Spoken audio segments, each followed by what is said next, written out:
ওমরার শুরু থেকে শেষ পর্যন্ত কি কি কাজ করতে হয় যদি দয়া করে একটু বলতেন।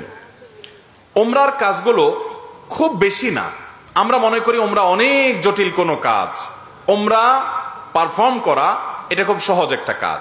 সর্বপ্রথম কাজ হলো আপনার দেশ থেকে আপনি যখন যাবেন মিকাতে গিয়ে গোসল করে উত্তম রূপে হাতের চুল নখ ইত্যাদি, শরীরের চুল নখ ইত্যাদি থাকলে অবাঞ্ছিত এগুলা কেটে পরিষ্কার হয়ে ফ্রেশ হয়ে গোসল করে এহরামের কাপড়, সেলাই ছাড়া কাপড় পরবেন, পরে লাব্বাইকা উমরাতান নিয়ত করবেন। কারোর পক্ষ থেকে করলে লাব্বাইকা উমরাতান আন অমুক অমুক মনে মনে নিয়ত করলে হবে, জমুকের তরফ থেকে লাব্বাইকা উমরাতান, বাস নিয়ত করে ফেললেন।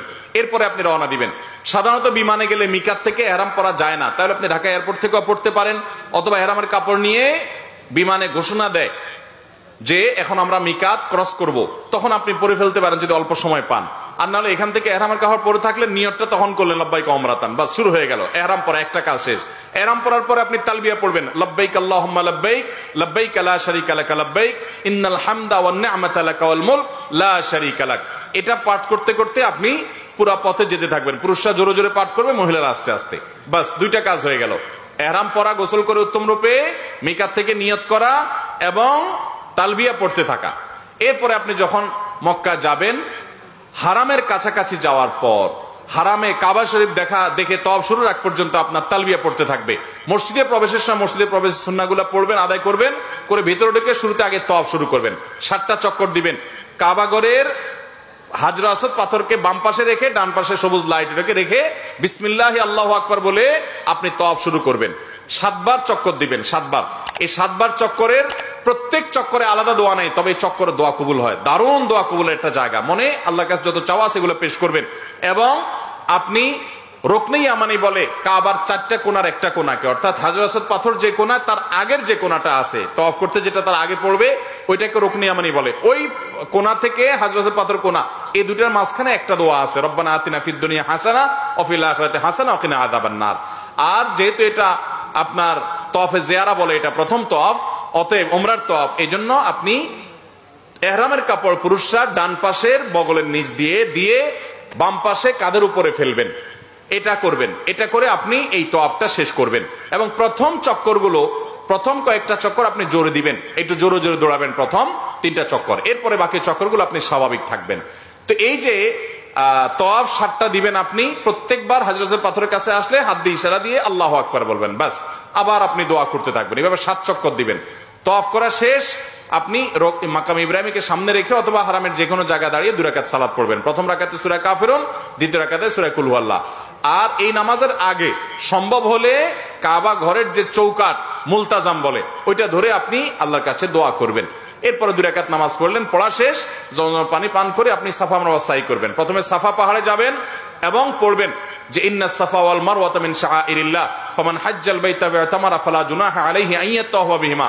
পুরো আয়াত পড়তে না পারলে ইন্নাস সাফা ওয়াল মারওয়াতা মিন শাআইরিল্লাহ এটুকু পড়লেও চলবে, যে সাফা এবং মারওয়া আল্লাহর নিদর্শনের অংশ। এরপর আপনি সাফা পাহাড়ে দাঁড়িয়ে লা ইলাহা ইল্লাল্লাহু ওয়াহদা আনজাযা ওয়াদা ওয়া নাসারা আবদা ওয়া হাজামাল আহজাবা ওয়াহদা এটা পড়বেন। এবং লা ইলাহা ইল্লাল্লাহু ওয়াহদাহু লা শারীকা লাহু লাহুল মুলকু ওয়া লাহুল হামদ ওয়া হুয়া আলা কুল্লি শাইইন কাদির এটা পড়বেন। এরপর আপনি কিবলার দিকে ফিরে 2 হাত তুলে, ওই যে কাবা শরীফের দিকে ফিরে 2 হাত তুলে মন খুলে দোয়া করবেন। দোয়া কবুলের জায়গায় সাফা পাহাড়। সাফা পাহাড় থেকে নবী সাল্লাল্লাহু আলাইহি ওয়াসাল্লাম সর্বপ্রথম ইসলাম প্রকাশ্যে প্রচার শুরু করেছেন, সেই স্মৃতি বিজড়িত জায়গা। আপনি দোয়া করবেন। এটা ইব্রাহিম আলাইহিস সালাম এবং ইসমাঈল আলাইহিস সালাম এবং মা হাজারার স্মৃতি বিজড়িত জায়গা। যাই হোক, সাফা পাহাড়ে দোয়া করার পর এরপরে আবদাউ বিমা বাদা আল্লাহু বি, আল্লাহ সাফার নাম আগে শুরু করছেন, তো আমি এখান থেকে সাই করা শুরু করছি। হেঁটে যাবেন হলো কোথায়? মারওয়া। মারওয়া যাইতে মাঝখানে 2টা সবুজ লাইটের জায়গা পড়বে, ওখানে পুরুষে একটু জোরে হাঁটবেন, বাস এইটুকু। এবং এই সাইর সময় আপনি জিকির আজকার তাসবিহ তেলাওয়াত করতে পারেন। তওয়াফের সময় ওযু থাকতে হবে, সাইর সময় ওযু না থাকলেও হয়ে যাবে, কিন্তু ওযু থাকলে ভালো। এবং তওয়াফ সাইয়ের মধ্যে ওযু ছুটে যায়, ওযু করে এসে আবার যেখান থেকে ছুটছে ওখান থেকে আবার কন্টিনিউ করতে পারবেন। মারওয়া পাহাড়ে চলে গেলেন, সেখানে গিয়ে আবার ওই যে কাবার দিকে ফিরে সাফা পাহাড়ে যা যা করেছেন ঠিক একইভাবে সবগুলো করবেন এবং দোয়া করবেন।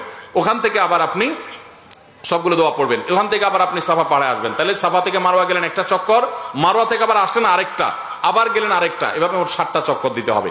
সাফায় শুরু হবে, মারওয়া গিয়ে শেষ হবে। যে আসলে একটা না, গেলে একটা, গেলে আরেকটা, আসলে আরেকটা, এবার মোট 7টা হবে। 7 চক্কর শেষ, আপনার উমরা শেষ। এরপরে পুরুষরা মাথা চুল চেঁচে ফেলবেন, না চাচতে পারলে পুরো মাথার চুল ছোট করতে হবে, 2-4টা সামান্য একটু ছোট করলে হবে না। মহিলারা তাদের মাথার চুলে সামান্য অল্প একটু ছোট করলে হবে। তাদের ইহরাম হলো তারা স্বাভাবিক পোশাক আশাক পরবে, অতিরিক্ত সাজসজ্জা করবে না, এবং তারা মুখমণ্ডল এটার উপরে যদি ওড়না দিতে হয় অন্য পুরুষরা থাকে তাহলে সেটা যাতে আপনার মুখ বেঁধে রাখা না হয় সেটা খেয়াল রাখবে, কাপড় টেনে রাখবে যাতে পরপুরুষরা না দেখতে পারে। আর কোথাও পরপুরুষ না থাকলে মুখ খোলা রাখবে এহরাম পরা অবস্থায়। আর এহরাম পরা অবস্থায় পুরুষরা সুগন্ধি ব্যবহার করবে না, সেলা আলা পোশাক পরবে না, আন্ডারওয়্যার পরবে না, মাথায় টুপি মাথা ঢাকবে না, এই সমস্ত কাজ করবে না। কোনো পশু পাখি এমনকি আপনার মশা টশা ইত্যাদিও মারবে না, যথাসম্ভব তাড়িয়ে দিবে। অর্থাৎ এক কথায় এহরাম পরা অবস্থায় নিষিদ্ধ কাজগুলো সব করবে না। সাফা মারওয়ার সাই শেষ, মাথা মুন্ডানো শেষ, এখন তিনি হালাল হয়ে গেলেন। এখন যেগুলো নিষিদ্ধ ছিল এহরাম অবস্থায় সেগুলো সব এখন যায় সেলাই করা পোশাক পরতে পারেন। তার ওমরা শেষ হয়ে গেল। অত্যন্ত সহজ এবং খুব আপনার অল্প কয়েকটা আমল এর মাধ্যমে ওমরা সম্পন্ন করা যায়। আমরা যারা ওমরা করি নাই, আল্লাহ তাআলা আমাদেরকে জীবনে বারবার ওমরা করার তৌফিক দান করুন। আর যারা আগে একবার করেছেন, আল্লাহ রাব্বুল আলামিন তাদের সবাইকে আবার ওমরা করার তৌফিক দান করুন।